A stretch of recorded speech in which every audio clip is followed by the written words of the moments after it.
Let's put some of that theory into practice. This question asks us for the values of trigonometric functions. So we're not looking for angles, we're looking for ratios here. We're told that the angle is in standard position, so we know that we need to draw an angle on a coordinate plane, and we know that the initial position, the initial side, is going to be on the positive x-axis, and we're told that the terminal side of that angle passes through the point 3, 4. So let's find the xy coordinate 3, 4. So our angle looks like this. And we should label that as theta. Okay, so we may as well use the point 3, 4, although we could use any other point along here. But since we're given this one, let's drop a line straight down to the x-axis so that we have a right angle triangle. So the value of x is 3, the value of y we know is 4, and we'll label this as r for the moment. What we're looking for is the sine of the angle. We need a ratio here, the cosine of that angle, as well as the tangent of that angle. We can do tangent right away. Tangent is the ratio y over x, so it's 4 over 3. But for sine and cosine, we need to know the value of the radius. That's where the Pythagorean theorem comes in. Or maybe you've recognized that this is a 3, 4, 5 triangle. In any case, let's use the Pythagorean theorem. It tells us that the hypotenuse squared is equal to the sum of the squares of the other two sides. But we're not interested in the value of r squared, we're interested in the value of r, so we'll take the square root of both sides. So what we're looking for is the square root of 3 squared plus 4 squared. So we have the square root of 9 plus 16, or the square root of 25. 25 is a perfect square, so we know that r has a value of 5. So now we can write the sine of theta, which is y over r, or in our case 4 over 5, as well as the cosine of theta, which is x over r, or in our case 3 over 5. In different questions, we'll also want to find what that angle actually is. But for the purposes of this problem, we're done. Here's another one that's very similar. The information is just given in a slightly different way. We're given one of the ratios. We know that the sine of the angle is 3 over 7. Let's remind ourselves what the sine ratio is. Sine is y over r. So we know 2 side lengths for a right angle triangle. What angle are we talking about? Well, we have an angle in the first quadrant. So let's draw that. Here is my xy plane. We have theta somewhere in the first quadrant. So I'm just going to draw any angle and then adjust it later if I need to. And we're asked to find the cosine of that angle and the tangent of that angle. Okay, so let's go back to the information that we know. If we've dropped a point down, a line down, from an xy coordinate to give a right angle triangle, what are our side lengths? Do we know x? No, that's the one we're not familiar with. But we know that y is 3 and r is 7. So I haven't drawn a bad angle here to represent this. It's just a sketch, but I strongly recommend that you make one as well. Okay, so to find the cosine of that angle, we need to know the value of x, and that will allow us to find the tangent as well, which is the ratio of y over x. We can use the Pythagorean theorem once again. It tells us that 7 squared is equal to x squared plus 3 squared. So we need to solve for x. So to get rid of the plus 3 squared, we will subtract 3 squared from both sides. That gives us x squared is equal to 7 squared minus 3 squared. And once again, we're not interested in x squared. We'd really just like to know x on its own, so we'll take the square root of both sides. So we want the square root of 7 squared minus 3 squared. You can jump into this calculation at any point where you're comfortable. Often people will write it starting here, but this requires that you're comfortable putting that minus sign in there. We're not looking for the hypotenuse at this point, so we can't add the other two sides. We have to subtract the shorter side from the hypotenuse. It's a good idea to start with the original equation for practice. In any case, x is equal to the square root of 49 minus 9, so it's equal to the square root of 40. And for the purposes of this problem, we're just going to leave it like that. We'll talk about reducing radicals later.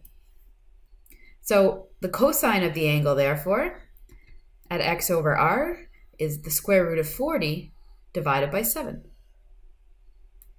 And the tangent of that angle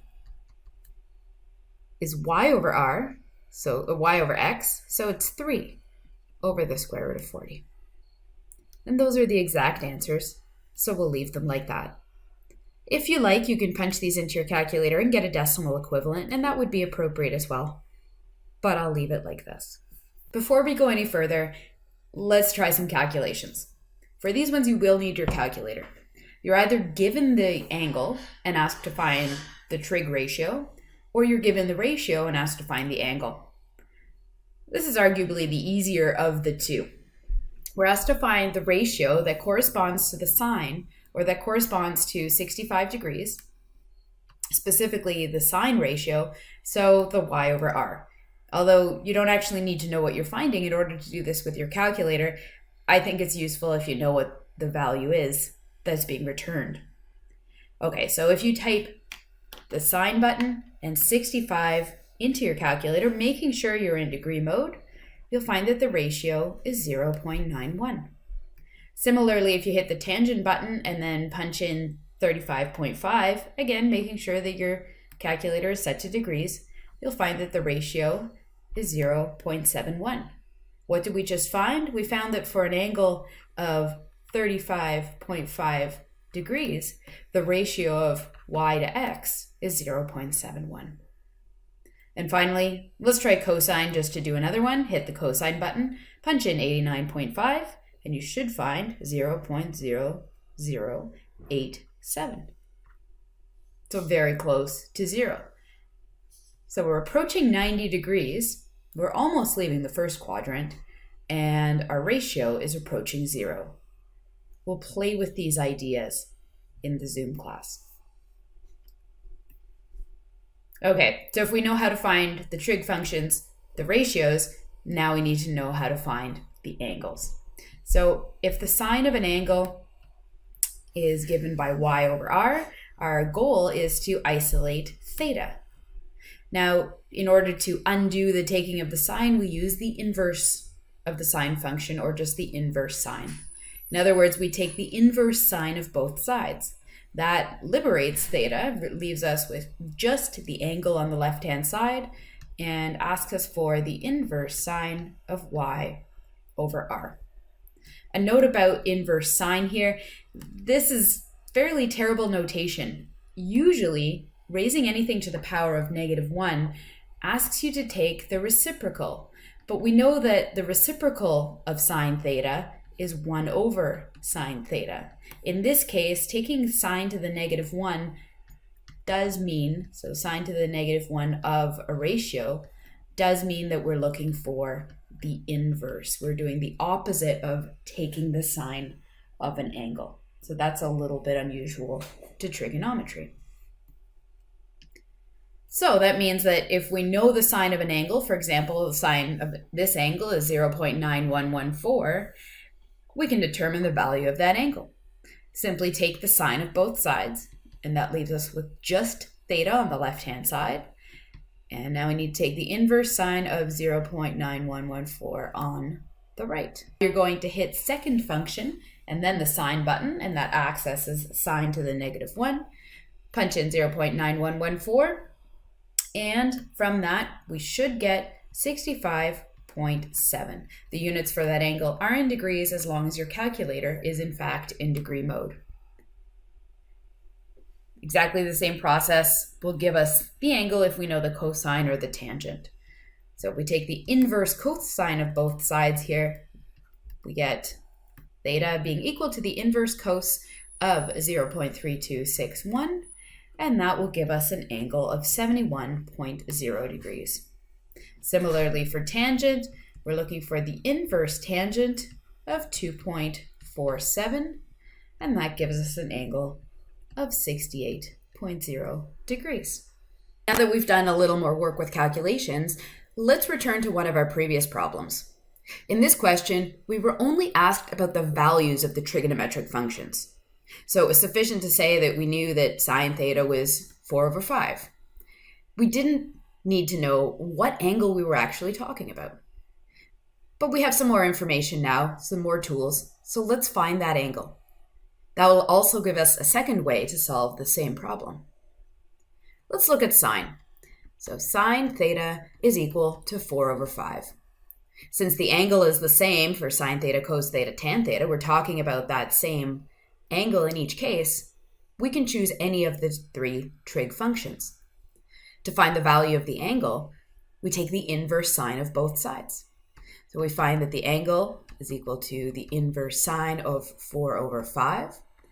And punching that into the calculator tells me that the angle is 53.1 degrees. Be careful when you punch this in, making sure that either you evaluate 4 over 5 first, perhaps turning that into a decimal, or that you use brackets. Make sure you're taking the inverse sine of the entire value and not just the inverse sine of 4 and then dividing that value by 5. You also want to make sure that your calculator is in degree mode.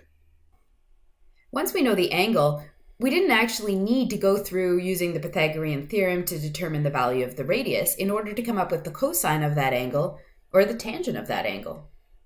The cosine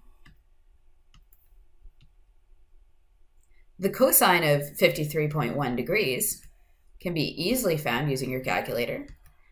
And what we find is it's 0.6.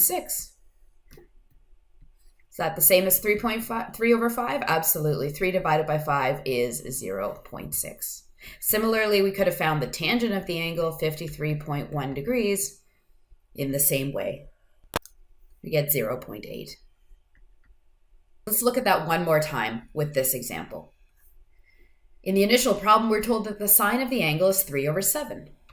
So the sine of our angle is 3 over 7. The first time we did this, we drew a picture, and I always recommend you do that, regardless of the method you're using to solve it. In any case, we drew a picture of a right angle triangle, solved for the remaining side, and that allowed us to write out the cosine of the angle and the tangent of the angle, which is what this question was asking. So another way to approach this is to use our initial information, the fact that the sine of the angle is 3 over 7, to find the value of the angle. Taking the inverse sine of both sides gives us an angle of 25.4 degrees. Now we simply need to take the cosine of 25.4 degrees and the tangent, and we get back to the values that we previously found here. So the cosine of 25.4 degrees is 0.9. Is that in fact the same answer? Well, go ahead and calculate the decimal equivalent for the square root of 40 over 7, and you'll find that it is in fact 0.9.